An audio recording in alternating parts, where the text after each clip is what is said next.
Oops. Hold on a second. Okay. I think we're live, you know. People are waiting for us to start. We are live. We are live. And it's You've Got Mel. And today I have an incredible human being whom I've never met before, hailing from somewhere in the middle of New Jersey. I would like you all to welcome Sandeep Tyagi. I got that almost right. Sandeep You did. Tyagi. Would you pronounce your name for the audience, please? You got it right, Mel. Sandeep Tyagi. Okay. So thank you. It's great to meet you, and we look like cousins. And somewhere in my history there must be some in my reincarnations. I must have been Indian at some stage because I have an affinity for Indian people. So I'd like to welcome you to the show, and Thank you. It's I'm going to let you explain what you do, and then we'll talk about your background, your childhood, the differences between India and America, what you believe in, and whatever else you want because you've got Mel. But before we do, we have a jingle. So Sandeep, we have to hear the jingle. It's part of the show. okay. Are you ready? I'm ready. If you're ready, we're going. We are on the way. Get a chair, grab a seat, or we'll sweep you off your feet. We move, we groove, you got Mel. Ease your legs, rest a while, all you gotta do is smile. We're swell, can't you tell, you got Mel. When the show begins, you better hold on real tight, or before you know it, you'll be high as a kite. Take a break, settle down, we're the only show in town. SRO, don't you know, you got Mel. Give it up, don't think twice, we're a hurricane on ice. What the hell, give a yell, ring your bell, show and tell. Mademoiselle, give a smell, you got Mel. You've got Mel. And Mel has Sandeep. And it's great to have you with us. And I want you please to tell everybody what you do before I screw it up. Okay. That was a wonderful jingle. I don't know if you composed and built it because you're a musician as well. Um, I Let me give you a quick rundown of what I do. I essentially build better investment methods using systematic mathematical algorithms.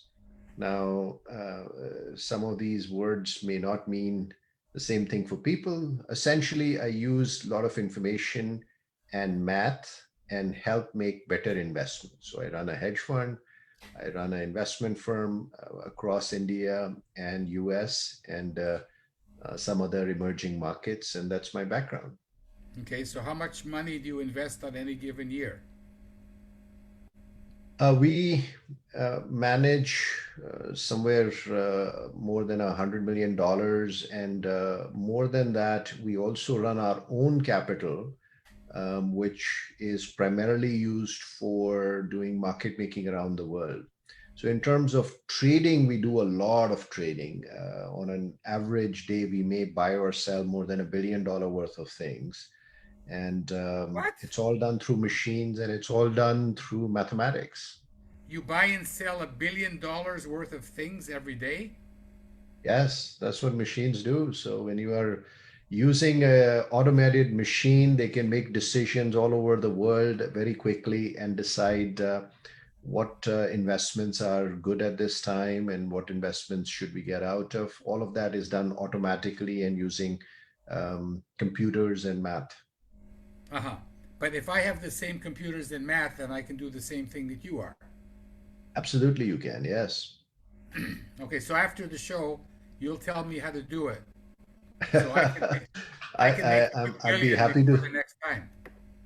I'd be happy to do that, or easier still, I'd be happy to do it for you. Either way. Okay, so that's wonderful. I mean, the next time I have $1 billion to send you, I'm going to let you know. Um, but Yeah. That's incredible. But aren't hedge funds like company uh, take apart companies and put them back together in a better way?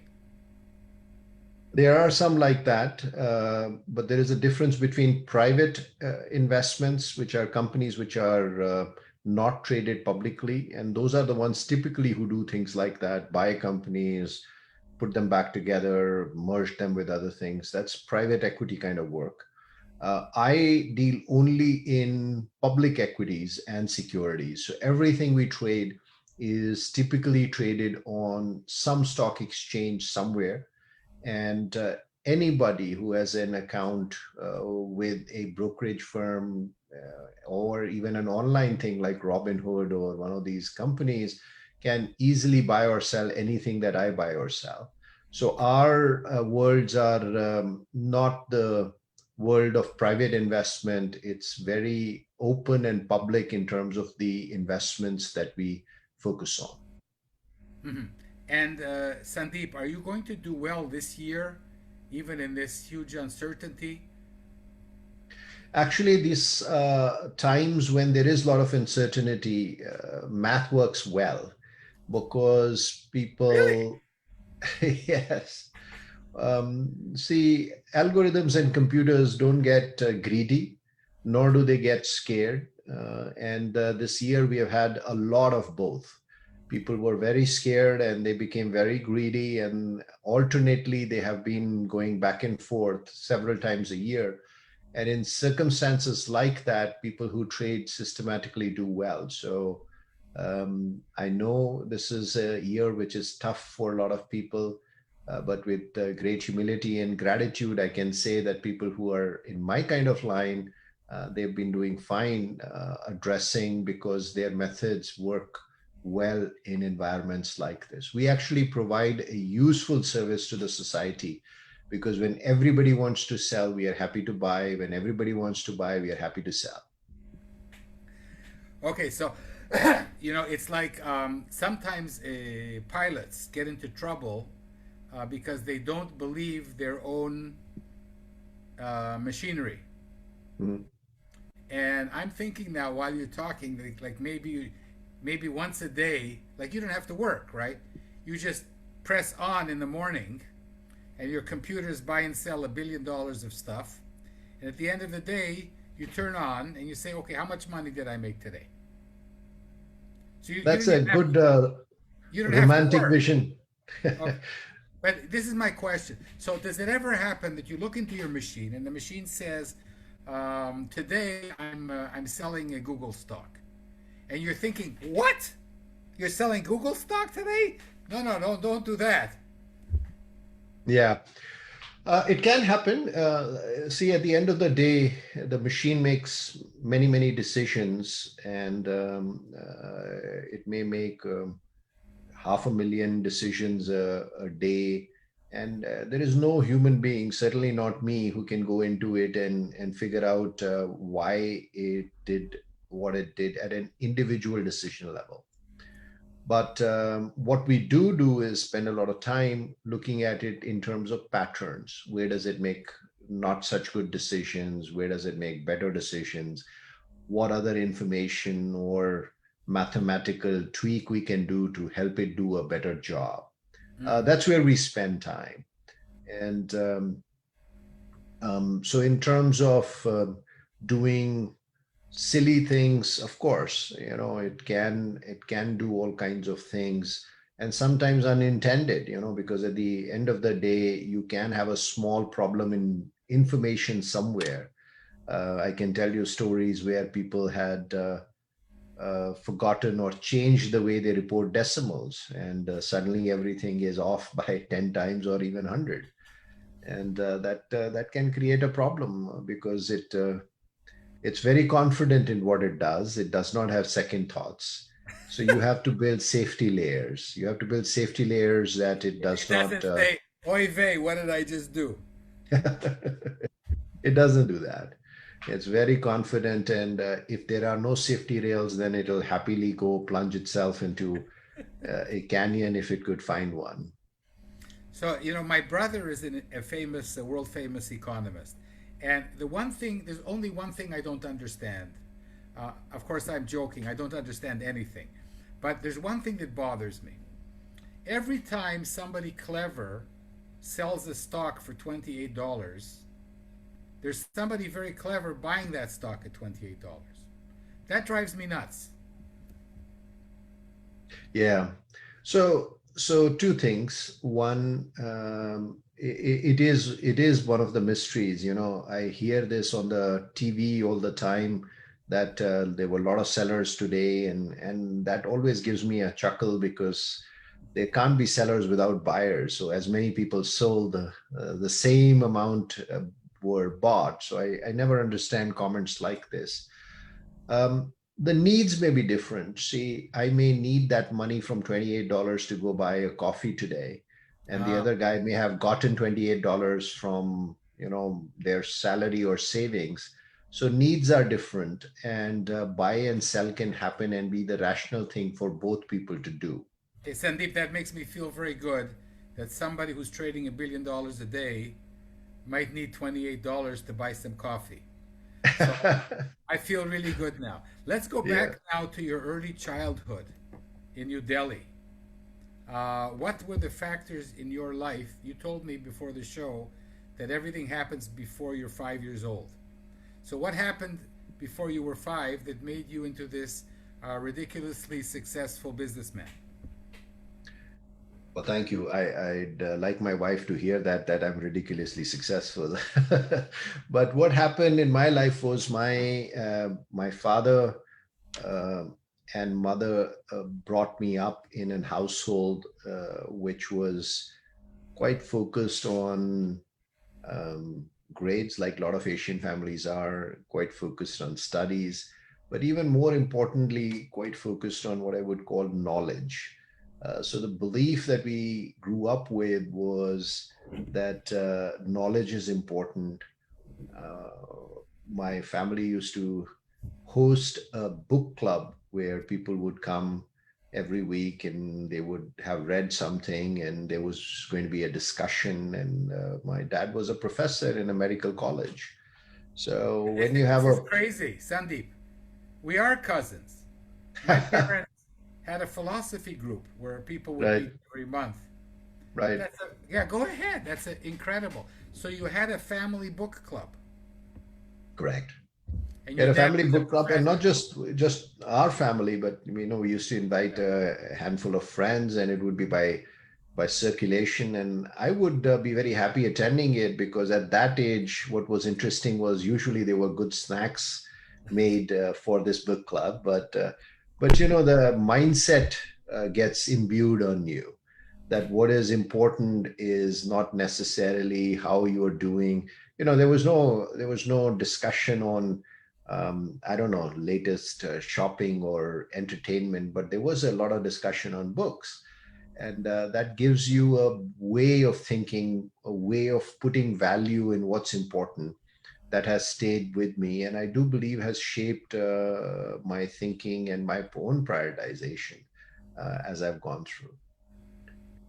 Also, I think there is a little bit of development which happens with a lot of people who are in that nice middle group of comfortable but not super wealthy but not needing of much either, um, but with a mindset that it's good to have resources, but that's not the end all. So again, I think the other value that became very clear to us was do well, but don't need to hanker after things because life is comfortable. Again, fortunate to have that mindset because I see a lot of people who maybe who don't have that mindset end up being in a anxious state of mind all their life because no matter how well they do, they don't seem to be able to catch a break because their mindset doesn't allow them to catch a break. So And you told me earlier, and your dad, a professor of medicine, in yes, what area? microbiology and pathology. I'm a microbiologist. This is There you crazy. go. I was a microbiologist. Okay. Okay. Great. So yeah, he was a professor of pathology and microbiology, and retired as director of research and medical education in India. And that was the background I saw. Is your dad well? Well, he passed away 8 years ago, I'm so sorry. yeah. Sorry. Well, he had a good life. He was 84 when he passed away, and was doing almost, and was doing fine, and you know, so so thank you for, but I think I had I had benefit of a long association and a lot of learning from him. Wonderful. And your mother? She is well. She's now 87, lives in India, and doing well. Uh-huh. And are you a good boy? Do you speak to her often? I do. I'm sure she'd want me to do more, but I have kept a certain routine, and it's whatever time we can get. My work also brought me to India several times a year, except this year when nobody has been traveling. So I've been able to see her frequently. I've been able to spend time with her. So it's been good. No complaints. Wonderful. And you are the youngest of how many children? We were three siblings. My older sister is was almost like a second mother to me when I was younger. She's about 15 years older than me, and I had a brother who passed away, unfortunately, Sorry. and he was also about 14, 13 and a half years older than me. So three siblings. I'm the youngest and the baby of the house. So you were like the accident that everybody was happy with. Yeah, I think maybe it was the planned intervention because they thought they needed me. Ah, okay. That's even better. So Right. so I was the retirement plan. They didn't want to get bored. wonderful. So here's the thing that I wanted to ask you. In many cultures where the family is so important, like in Judaism and in India, the children are often um, coaxed, persuaded by the parents to go into one certain kind of profession. Is that an Indian thing also, or just a Jewish thing? No, it's very much an Indian thing. You're not really a worthy son if you're not don't get a professional degree of some kind. So, and both No, but my grandparents. if your father's a doctor, should you be a doctor? Sure. So both my grandparents were doctors. My father was a doctor, and none of my siblings had chosen to go down that path. So there was quite a bit of discussion for me to be that. But there was enough sense to see, look, that my drawing was a lot worse than my ability to add. So I was encouraged to be in the area of engineering rather than medicine. I really could not even draw the amoeba correctly, so there was no hope for me. I don't know how to tell you this, but you can be a really good physician without drawing amoeba. Um, I don't know if I've told you something that you should have known, but No, you could have been a look, doctor. in school, I thought there were only two major skills. One, I should be able to memorize words which were ridiculously long. And second, I should be able to draw and label them. So both those things were seemed much harder than simply doing some math and calculus. And you ended up leaving India, even though you have strong cultural roots. You've still gone to America. So what happened to you? Yeah. Well, I I did not associate necessarily my cultural roots with the geographical roots. So I carry the culture, I read, study, and maintain that. But geographically, economically, and lots of other reasons, America looked quite attractive. And so we moved here. I came here to study and complete my postgrad in business. That's what brought me here initially, and then we stayed. We had a good set of options in terms of working. The work was good, and we were able to grow. and to have the best of both worlds. For about 20 years, I've had business interests both in India and US. So I get to eat my cake and keep it too. Okay, but one of the things that I worry about are the kids. You have two wonderful children going to college. Are they Yes. Indian? Are they Indian or American? We think they're Indian Americans. They think they're American first. It's a transition. But look, we have again brought them up watching a lot of Indian movies. We cook a lot of Indian food. We talk in Hindi, which is our mother tongue, and so they have plenty of exposure to things which will make them Indian in those aspects. But they were born here, they grew up here, they completely absorb the ethos that makes America the way it is. So I think they only wish one could have is they take the best of both and make it into their own journey. Okay, so before I ask you how we connect better with people like you in India, I want to ask you about your club because I was introduced to you by Ashutosh Garg, another remarkable person whom I met and interviewed, and you have a club. Are you referring to the YPO? Is that the club you're talking about? You're a club of 10 people who meet every month. Oh, sure, yeah. So this is an I have to organization called. remind you. No. I was just trying to make sure that that's the one we're talking about. Okay. It's an organization called Young Presidents Organization.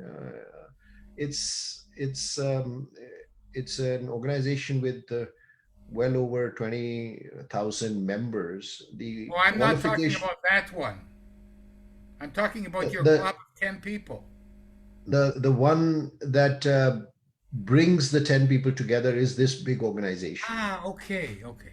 So you become a member of this organization if you are running a business enterprise of a certain size before you're, let's say, 45 years of age. Then you're eligible to become a member of this organization. It's called Young Presidents Organization. So people who are presidents of their organization and they're young, and they classify young as kind of less than 45 or so. So that's how we both became members of it.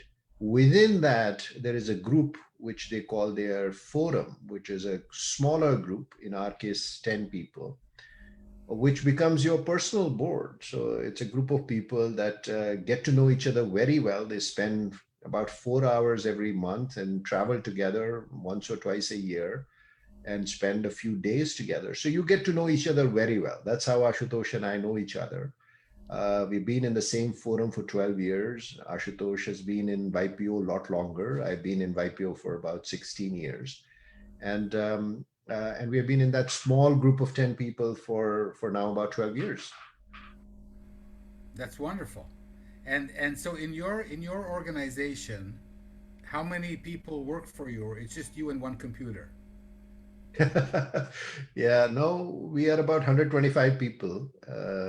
But most days, that's exactly what it is. It's just me and my computer because nobody's meeting anybody right now. What's it? So you have to pay 125 salaries a month? Yes, I mean, it doesn't feel like that. It's a company. We all kind of put into it and take out of it in terms of what we need to get paid. And yeah, but there are 125 people and growing. That's and growing. Oh yeah, absolutely. We think there is a lot to do in the way we do things. We are building retail products, meaning we would love to help our our goal would be, if we talk about this often, if we can help our retired parents uh, feel safe on how to invest well, then we would have achieved something which is even better than being able to trade a lot using mathematics and all, because that's our mission in terms of being able to help people save and grow their wealth and feel secure in their retirement or for their children's education or whatever goals they have. And we can do that. We can do that in an automated, safe way. Then we have created something of value. So we are building that business. We are building a part of us which is going to use deep machine learning for doing some of these things which we do using simpler versions of math. So we are growing that part. There's a lot of interesting work to do, and I wake up and I happily come in front of my one computer and three screens, and there is a lot of fun all day. So, how many people do you speak to in a regular day?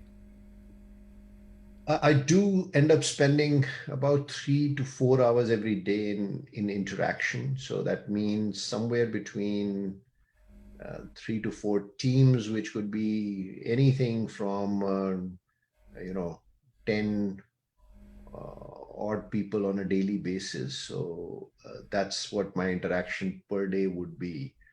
And then in the afternoon, I spend time. The team is mostly in India, so I do a lot of cross-border talks, which is early morning for me and afternoon, evening for them. And then in the afternoon, I would interact with people here in US who are potentially our investors or other potential partners that I may have. And then every now and then, I'm happy to have an interaction like I'm having with you. Yeah, why did you agree to be on the show? You're such a busy, successful guy, and we never met each other. Well, to be honest, I did it because Ashutosh said I should. You are an interesting person to know, and I'll enjoy it, which I am. So, Okay, and good I'm enjoying advice. it. I'm enjoying it more than you. Um, I would like to stay in touch. I want to go back to books. Okay. Sure. Hmm. Um, what were the books you had as a 5-year-old? Did you have Indian children's books? What Yes, language? sure. Yeah, language was mixed. I had both Hindi and English. As a 5-year-old, that's going pretty early. I do remember that there used to be a series in India called Amar Chitra Katha. It's still there, but not as prominent a part of the culture as it was, um, 40, 50 years ago. And that was a wonderful children's book series. It was a cartoon book, maybe 10 to 20 pages of cartoons in every edition, and it would pick up a story from mythology, the Indian Ah, okay. tradition of story. So you'd have one 20-page book on something from Ramayana or Mahabharata or any of the hundreds of or thousands of traditions and texts that are there. And over time, I may have collected, well over a few hundred of these small uh, comics, and they were wonderful. So I do remember that, and they were a great way to bring to life characters that you may hear every now and then reference, but you didn't know any background. So it was good to hear. And they made it well. So they were always good stories. And they also had other things. So comics basically, but with all kinds of interesting stories. And Ashutosh writes books. He writes Yes, more. He writes more books than I do, and that's a lot of books. So, have you written any books lately? I haven't. It is on my list to do, but I haven't. And what book are you going to write? Well, that's why I haven't done it. I have certain themes that I keep writing.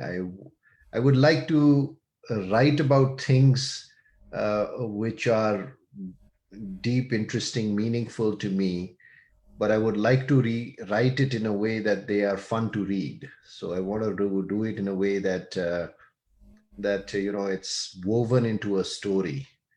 I'd love to write something, like crime or punishment or something which is a good story but has a very interesting way of looking at the world. That's what I would like to do. I have a certain way of thinking that has worked well for me, but I want to craft it into a story, which is not something that I've been able to do yet. So that's why it rolls around in my mind, and one day I'll put it down. Okay, so I'm going to challenge you because I'm doing something similar right now. Okay. And after, well, I write children's books, but I wanted to write a story about all the things I learned during my life. Hmm. And I'm just going to share this with you. What I'm doing now is I've decided to write for two people, Okay. which are my two children, Hmm. and maybe my grandchildren. So I don't know whether this helps you, but it's helping me focus now because I've asked them, tell me what episodes in our lives were meaningful to you, that taught you something, and I will write about them. And you're planning to write short stories or a novel, or what is the format that you plan to use? Ah, okay. Well, this program is about you, but what I'm doing right now is I'm writing like individual stories from my life. Okay. But it's not like a whole plot. It's true things that happened, but basically funny things. Sure. So, because the same as you, the idea is to write something that has a story, Sure. and then at the end say, okay, these are the funny things that I learned about this from my life. Sure. I don't know whether that Oh, very helps. interesting. I started blogging about 8, 9 years ago, and again, I don't market it or I don't do anything, and maybe 30, 40 people come on it and read it every day. So it's by no means a big popular blog, but I use it as a placeholder for my own thoughts. And then I Okay. started creating videos about book reviews or general ideas. And again, I try to make them into small 5-minute videos, because in the generation that is focused on TikTok, it's very difficult to create messages that resonate, and people can understand that. So I think it's obviously good to have good content, but it is important to have good delivery. And the delivery part is what I'm experimenting with. The content part I feel a little bit more comfortable with. Okay, so I will be happy to work with you on that. I'm going through some of the same pains. Um, so, what about music? It's getting towards the end of our interview. We haven't talked about music. So, are you a fan of Indian music? Do you love the Beatles? Speak to me. Yeah, yeah. Uh, my son, who is musically much more talented than I am, uh, has made me realize that I'm not. So as a kid, I played some instruments, banjo, and I learned to play tabla, which is a percussion instrument. But I'm not really into creating music. That's not my talent. I love listening to music, so I would, except when I'm talking to somebody else, I usually have some music in the background, and it goes the whole gamut. I would be happy listening to jazz classics, Indian classics, movie songs, and the whole collection. And I rotate. So soulful music, melodious music, just tunes. My son has me listening to, and daughter, Korean music and Spanish music, French. We listen to all kinds of stuff, but I don't create anything in that domain. So finally, here there's a little bit of a paradox because on the one hand you have Sandeep, this hugely successful business person, moving $1 billion from here to there and making millions of dollars every day for somebody, hopefully for yourself. Unless I invest, and then you'll make a little bit for me also. But there's also Sandeep, the storyteller, and your computer isn't allowing you to tell any stories. Yeah. So, speak to me. Yeah, I have a friend, a bit older than me, quite a bit older than me, my older brother's age, and he likes to say that look, creativity is really the only ultimate good. You know, the if people create something, whether it's in arts or literature or music, that's the ultimate good. Everybody else is just being a paper pusher. So my business right now of trading, and I won't go into numbers, that's meaning less, but um, that is something I do. I'm good at it. It serves a purpose. So that's fine. But that expression of building something that didn't exist is something that I want to pursue. I try to do it even in my business. You know, I try to see if I hire somebody who is fresh from college and you work with them to create a professional who's much better at what they're doing, that's also a process of creation. So I find meaning in other ways, but a pure creation coming off nothing except your own thought is something that I find attractive, and I will most certainly do.